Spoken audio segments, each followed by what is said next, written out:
Hey guys, so today was decent to say the best.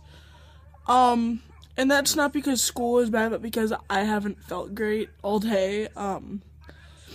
Actually I ended up having a temperature and didn't come home.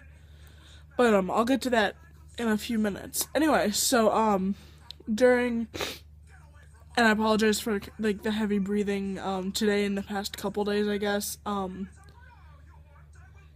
The part of me that hurts because I don't have the flu. I know I don't have the flu. If I have anything, it's an upper respiratory thing, and it's more than likely something along the lines of pneumonia because I'm very prone to getting that. I've had pneumonia like 7 times. I have no immunity to it. Um anyway, so during first period we watched people give birth again and we went over some stuff, took notes. Second period I just worked on the study guide the entire class.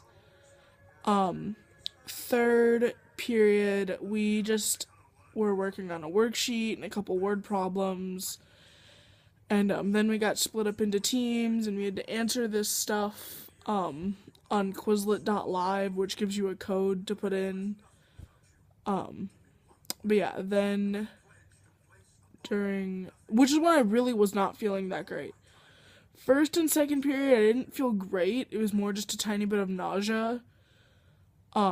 Third period, I started feeling like I was gonna pass out. I felt really dehydrated.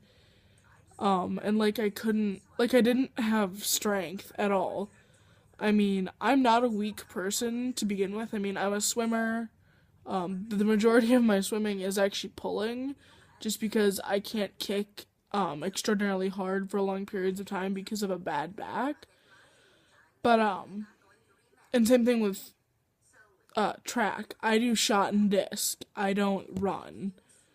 I do the strength. But anyway, then in fourth period, I just had a couple things to do. I had to sort through some stuff, and I was putting things from the lab they were doing away. Actually, no, it wasn't a lab, it was an experimental design. Take that back. But anyway, I could not, for the life of me, like, I could barely keep my head up. Like, I was sitting there, like, I didn't have anything to lay my head down on. I was just sitting there with my hand on my head. And Mr. Camp already knew I wasn't feeling good because after lunch, I was talking to Miss Mullinax, who went home early Thursday and Friday because she got really sick. And I'm like, yeah, I feel you. I feel like I have the same thing that you did. Because my stomach was bothering me, and my upper respiratory is bothering me. But, he was standing right there and he said, whatever you do, don't get me sick. But I asked him at the beginning of class, do you have any kind of thermometer that can take a person's temperature? And he said, yeah, any of the red ones in there can. And they're ones that can do Celsius and Fahrenheit. I can't think of what they're actually intended to measure. Obviously, temperature. I'm pretty sure it's like temperature and water and stuff. But he said, yeah, any of them in there, any of the red ones in there can. He said, just don't put it directly in your mouth. Put something over it, like a probe or like a plastic glove or something. Just because obviously other students will be using it, so I don't want to spread this, whatever the hell it is, around. Anyway, so I took my temperature. My normal temperature is like 97.8. So it's a little lower than the quote normal for most people, which is 98.6, if I'm correct, and mine's 97.8. And I actually had a temperature of 100, which is kind of high for me. Well, actually, take it back. It is high for me, but it's not like where you're gonna be spreading it around to everybody, I guess. Like, yeah. But anyway, I had about three yeah, 3 teachers um asked if I wanted to go to the nurse, and I'm like, no, I don't want to go to the nurse. I don't want to miss my classes. Even if it'll be counted as excused, it'll still count as a day against me, and I don't want that to happen. So, I went on with my day, and I was wearing this, gray sweater. You guys have seen me in it before, but I just didn't take it off all day. Actually, I was shivering most of the day, shivering or burning up. But when I took it off, I would start to shiver again, so I just put it back on. Anyway, then during 5th period, we were just going over, Act 4 of The Crucible. We were reading it. We had just a normal English bell ringer. It was nothing extraordinary. She tends to give us, like, a 5-minute break in the middle of class. And she and I just got to talking about her son and, like, how stuff's going, and I'm not going to go into detail about him specifically, mainly because that I'm not his mother. I'm not going to start talking about it because I don't have the right to do so. Like, it's not something that I am being directly affected by, so I'm not gonna start spreading it around. But just to be on the gist, he got hurt over Christmas. He broke his leg. No, it's either his leg or his knee.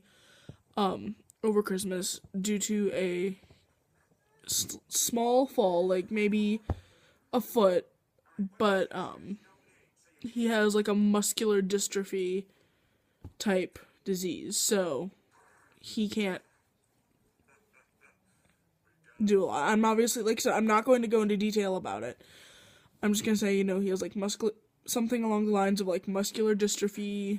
So when he fell, it was just really hard on him, and he got hurt. But we got to talking about him, and she said, once you're directly affected by the disabled community, like her son, most people automatically become an advocate for it. So it's like, yes, disabled people need to have the same basic human rights as everybody else. Just because someone's in a wheelchair or can't necessarily communicate the same way as you and I doesn't mean that they're not people, pretty much. Like, you should treat them the same way you would treat anyone else. Hold doors open, be considerate, don't shove them out of the way and shun them.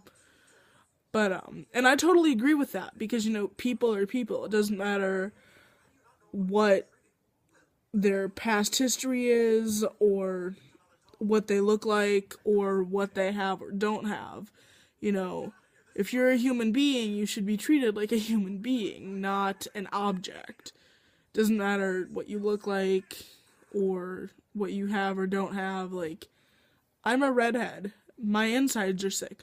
Being a redhead in and of itself is a mutation, because it's a genetic mutation that causes the red hair. My insides are sick because of a genetic mutation.